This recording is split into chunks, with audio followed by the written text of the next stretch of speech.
മൗനരാഗം സീരിയലിന്റെ ഇനി വരാനിരിക്കുന്ന ഒരു ഗംഭീരമായിട്ടുള്ള കഥയിലേക്ക് എല്ലാവർക്കും സ്വാഗതം കേട്ടോ. അങ്ങനെ നമ്മുടെ കിരൺ അപകടം സംഭവിച്ച വിവരമൊക്കെ അറിഞ്ഞ് നല്ല സന്തോഷത്തിലിരിക്കുക സരയും. എന്തൊക്കെ സംഭവിച്ചാലും എൻ്റെ അച്ഛൻ ഇപ്പോഴാണ് അങ്ങനെ എൻ്റെ അച്ഛനാണെന്നുള്ള കാര്യം തെളിയിച്ചിരിക്കുന്നത്. അമ്മ, ഇത് നമുക്കൊന്ന് ആഘോഷമാക്കണ്ടേ? കിരൺ അങ്ങോട്ടാണോ ഇങ്ങോട്ടാണോ എന്നൊക്കെ അറിയാതെ അവിടെ കിടക്കുന്ന സമയത്ത് നമ്മൾ ഇതങ്ങ് കളർഫുള്ളാക്കി അങ്ങ് ആഘോഷിച്ചില്ലെങ്കിൽ പിന്നെ വലിയ മോശമല്ലേ? ഇത് കേട്ട് കഴിയുമ്പോൾ ശരിക്കും ശാരി ആലോചിക്കുന്നുണ്ട്. ഇവളുടെ ജീവിതത്തെക്കുറിച്ചൊന്നും അറിയാതെയാണ് ഇങ്ങനെ മറ്റുള്ളവരുടെ തകർച്ച ആഘോഷമാക്കാനായിട്ട് ഒരുങ്ങുന്നത്. എന്തായാലും ഇവളുടെ ഈ ഒരു നിർബന്ധ ബുദ്ധിക്ക് കൂടെ നിന്നില്ലെങ്കിൽ എന്ത് എപ്പോൾ സംഭവിക്കുമെന്നൊന്നും പറയാൻ പറ്റത്തില്ലല്ലോ. അതുകൊണ്ട് തന്നെ നമ്മുടെ ശാരി മകളുടെ എല്ലാ തോന്നിവാസത്തിനും കൂട്ടു നിൽക്കാൻ തന്നെ തീരുമാനിച്ചു. അതെ, ഞാൻ ഇപ്പം തന്നെ മനുവേട്ടനെ ഒന്ന് വിളിക്കട്ടെ. മനുവേട്ടനോടെ ഒരു കേക്ക് വാങ്ങിക്കൊണ്ട് വരാൻ പറയണം. ഇന്ന് നമ്മളിവിടെ കേക്കൊക്കെ കട്ട് ചെയ്ത് നല്ല സന്തോഷത്തിലങ്ങ് ആഘോഷിക്കും. അന്ന് ആ സേന മരിച്ചു എന്ന് പറഞ്ഞ് അച്ഛനൊരു കേക്ക് കൊണ്ടുവന്നില്ലേ, ആ സമയത്ത് നമുക്കത് കട്ട് ചെയ്യാൻ സാധിച്ചില്ല. എന്തായാലും ഇത്തവണ അതങ്ങ് ആഘോഷമാക്കിയേക്കാം. കിരൺ എന്തായാലും ഇനി തിരികെ വരുമെന്ന് എനിക്ക് തോന്നുന്നില്ല. അങ്ങനെ ഇവർ നല്ല സന്തോഷത്തിലിരുന്ന് സംസാരിച്ചുകൊണ്ട് നിൽക്കുക. ഈ സമയമാണെങ്കിൽ നമ്മുടെ മനോഹർ വന്ദനയുടെ കൂടെ, വന്ദന മോളെ ഇനി ഒരിക്കലും ആ കല്യാണി എന്ന് പറയുന്ന പെണ്ണിൻ്റെ കൂടെ അങ്ങനെയുള്ള സ്ഥലത്തൊന്നും അവർ വരാൻ സാധ്യതയുള്ള സ്ഥലത്തൊന്നും മോള് പോകണ്ട കേട്ടോ. അപ്പം വന്ദനയാണെങ്കിൽ ആക്ഷനിലൂടെ കാണിക്കുന്നുണ്ട്, അതിന് ഞാൻ പോയതല്ലല്ലോ, ചേട്ടൻ എന്നെ കൂട്ടിക്കൊണ്ട് പോയതല്ലേ എന്ന് ചോദിക്കുക. അപ്പൊ ഈ സമയമാണെങ്കിൽ അതും ശരിയാണല്ലോ. എന്തായാലും മോൾക്കിപ്പം ഈ ആൾക്കാരെയൊക്കെ കുറിച്ച് ഏകദേശം ഒരു ധാരണ കിട്ടിയ സ്ഥിതിക്ക് ഞാനിനി എൻ്റെ അച്ഛനെയും അമ്മയും കൂട്ടിയിട്ട് എന്നാ വരേണ്ടത്? നമ്മുടെ ഒരു എൻഗേജ്മെന്റ് വെക്കണ്ടേ?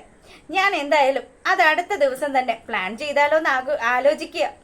അപ്പം വന്ദന ചെറിയൊരു നാണത്തോടു കൂടി സമ്മതമാണെന്നൊക്കെ മൂളുക. ഈ സമയമാണെങ്കിൽ എന്തെങ്കിലും ആയിക്കോട്ടെ, ആ കല്യാണിയും കൂട്ടരും ഒക്കെ ഇവളുടെ പിന്നാലെ നടക്കുന്ന സമയമായതുകൊണ്ട് എത്രയും പെട്ടെന്ന് ഇവളെ കല്യാണം കഴിക്കണം. അങ്ങനെ കല്യാണം കഴിച്ചില്ലെങ്കിൽ പിന്നെ താൻ ഉദ്ദേശിക്കുന്ന കാര്യമൊന്നും നടക്കില്ലല്ലോ. അങ്ങനെ മനോഹർ അവൻ ആ ഒരു കല്യാണത്തിലേക്ക് എത്തിക്കാനുള്ള നീക്കങ്ങളൊക്കെ നടത്തുക. അപ്പം അവൻ അവിടുന്ന് പോയതും നമ്മുടെ സരയു ആണെങ്കിൽ മനോഹറിനെ വിളിക്കുക. മനുവേട്ടൻ എവിടെയാ ഉള്ളത്? ആ സരയു, ഞാനേ ഓഫീസിലേക്ക് പോയിക്കൊണ്ടിരിക്കുക. എന്താ പ്രശ്നം? അതെ, മനുവേട്ടൻ ഇപ്പൊ ഓഫീസിലേക്ക് പോകണ്ട. അതെന്താ സരയു, എന്താ കാര്യം? വീട്ടിലാർക്കെങ്കിലും എന്തെങ്കിലും വയ്യായികയുണ്ടോ? കുഞ്ഞിനെന്തെങ്കിലും കുഴപ്പമുണ്ടോ എന്നൊക്കെ മനോഹർ ചോദിക്കുക. ഇത് കേട്ടതും സരയു പറഞ്ഞു, അതെ മനുവേട്ട, കുഞ്ഞിനൊന്നും ഒരു കുഴപ്പമില്ല. ഞാനേ നല്ല സന്തോഷമുള്ളൊരു കാര്യം പറയാനാണ് വിളിച്ചിരിക്കുന്നത്. എന്താ സരയു, എന്താ കാര്യം? അത് കിരണിന് ഒരു അപകടം പറ്റി മനുവേട്ട. കിരണേ ഇപ്പൊ കോമ സ്റ്റേജിലാ ഉള്ളത്. നീ എന്തൊക്കെയാടി പറയുന്നത്? അതേ മനുവേട്ട, എൻ്റെ അച്ഛനെ പറഞ്ഞതുപോലെ തന്നെ ആ വാക്കങ്ങ് പാലിച്ചു. അപ്പൊ ഇത് കേട്ടതും മനോഹർ ശരിക്കും അങ്ങൊന്ന് കിടുങ്ങി. ദൈവമേ, കിരണിനെ വീഴ്ത്തിയെങ്കിൽ ഇനി അടുത്ത അയാളുടെ ഇര ഞാനായിരിക്കുമല്ലോ. ദൈവമേ, ഇനി ഞാൻ ആഗ്രഹിക്കുന്ന രീതിയിൽ എനിക്കിവിടുന്ന് മുങ്ങാൻ പറ്റിയില്ലെങ്കിൽ ഞാൻ പെട്ടത് തന്നെയാണ്. ഒന്നെങ്കിൽ ഇവൾ എന്നെ കൊല്ലും, അല്ലെങ്കിൽ ഇവളുടെ തന്തപ്പടി എന്നെ കൊല്ലും. ആ രീതിയിലൊക്കെ മനോഹർ ഇരുന്ന് ആലോചിക്കുമ്പം എൻ്റെ മനുവേട്ടാ, ഞാൻ പറയുന്നത് വല്ലതും നിങ്ങൾ കേൾക്കുന്നുണ്ടോ എന്ന് ചോദിച്ച് സരയു ദേഷ്യപ്പെട്ടു. കേൾക്കുന്നുണ്ട് മോളു, ഞാനേ അവൻ അപകടം സംഭവിച്ചു കിടക്കുന്നത് ഒരു നിമിഷം ഒന്ന് ആലോചിച്ചു പോയതാ. എന്നിട്ട് പറയും എങ്ങനെയാ കാര്യങ്ങള്? അപ്പം നമുക്ക് ഒരു കേക്ക് വാങ്ങിക്കണം. ആ കേക്ക് വാങ്ങിച്ച് നമുക്കതങ്ങ് കട്ട് ചെയ്യണം. അച്ഛൻ അന്ന് വാങ്ങിച്ച കേക്കൊന്നും കട്ട് ചെയ്യാനൊന്നും പറ്റിയില്ലല്ലോ.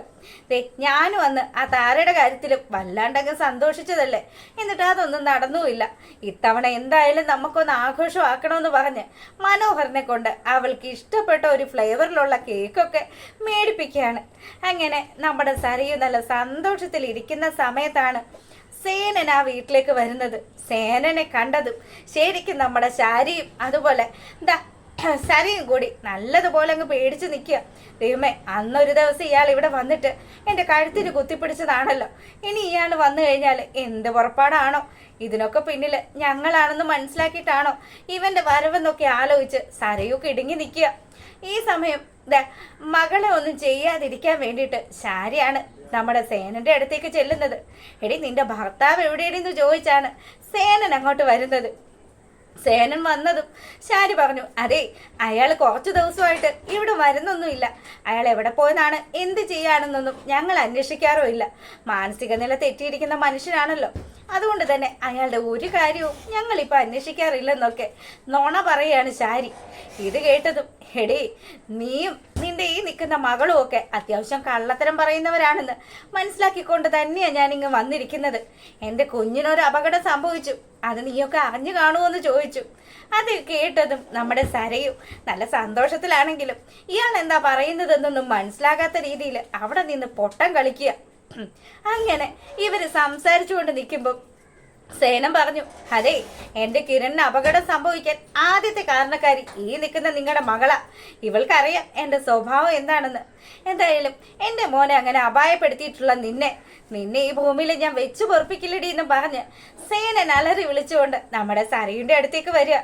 അങ്ങനെ സരയുടെ മുന്നിൽ ഒരു തടയണ സൃഷ്ടിച്ചുകൊണ്ട് നമ്മുടെ ശാരി കയറി നിന്നു. അതെ, ഞാൻ പറഞ്ഞു എൻ്റെ മോൾക്കും എനിക്കും ഒന്നും ഇതിലൊരു പങ്കുമില്ല എന്ന്. ഇവളുടെ അച്ഛൻ എന്തെങ്കിലും ചെയ്തിട്ടുണ്ടെങ്കിൽ അത് അയാളോട് പോയി ചോദിച്ചേക്കണം, അല്ലാതെ എന്നെ എൻ്റെ മോളെ ഉപദ്രവിക്കാൻ വരരുതെന്ന് പറഞ്ഞ് ശാരി നല്ല ദേഷ്യത്തിൽ തന്നെ സേനന്റെ അടുത്ത് സംസാരിക്കുക.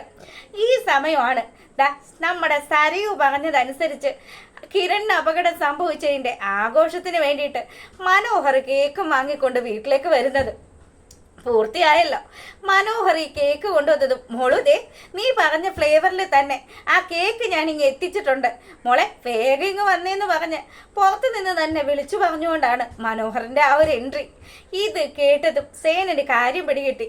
അവന്റെയൊക്കെ ഒരു ആഘോഷമെന്നും പറഞ്ഞ് ആ കേക്ക് എടുത്ത് വലിച്ചെറിഞ്ഞുകൊണ്ട് മനോഹറിനെ പിടിക്കുകയാണ് നമ്മുടെ സേനൻ. മനുവേട്ടനെ തൊട്ട് കഴിഞ്ഞാൽ സരയുനത് സഹിക്കാൻ പറ്റുന്ന കാര്യമാണോ? സരയു നല്ല ദേഷ്യത്തിൽ സേനന്റെ അടുത്തേക്ക് വന്നതും നമ്മുടെ ശാരിയാണെങ്കിൽ എൻ്റെ മോളെ നീ ഒന്നിനു പോകണ്ടെന്ന് പറഞ്ഞ് അവളെ പിടിച്ച് മാറ്റുകയാണ്. അങ്ങനെ ഒരുവിധം നമ്മുടെ മനോഹർ രക്ഷപ്പെട്ടു. ഈ സമയമാണെങ്കിൽ നിന്നെയൊക്കെ കാണിച്ചു തരാം, ഇതിൻ്റെയൊക്കെ മൂല കാരണമായിട്ടുള്ള രാഹുൽ എവിടെയാണെന്ന് ഞാൻ അന്വേഷിച്ച് കണ്ടെത്തടാ എന്നൊക്കെ പറഞ്ഞ് അവരെയൊക്കെ വെല്ലുവിളിച്ചുകൊണ്ട് നമ്മുടെ സേനൻ പ്രകാശിന്റെ വീട്ടിലേക്ക് ഇറങ്ങിപ്പോകുന്നത് കാണിച്ചുകൊണ്ടാണ് ഈ ഒരു വിശേഷം അവസാനിക്കുന്നത്. അപ്പം ഇഷ്ടപ്പെട്ട് കഴിഞ്ഞാൽ ഒന്ന് ലൈക്ക് ചെയ്തേക്കണേ. എല്ലാവർക്കും നല്ലൊരു സൺഡേ ആശംസിച്ചുകൊണ്ട് ഇന്നത്തെ വീഡിയോ വൈൻഡപ്പ് ചെയ്യാണ്. അപ്പോൾ ഓക്കെ, താങ്ക്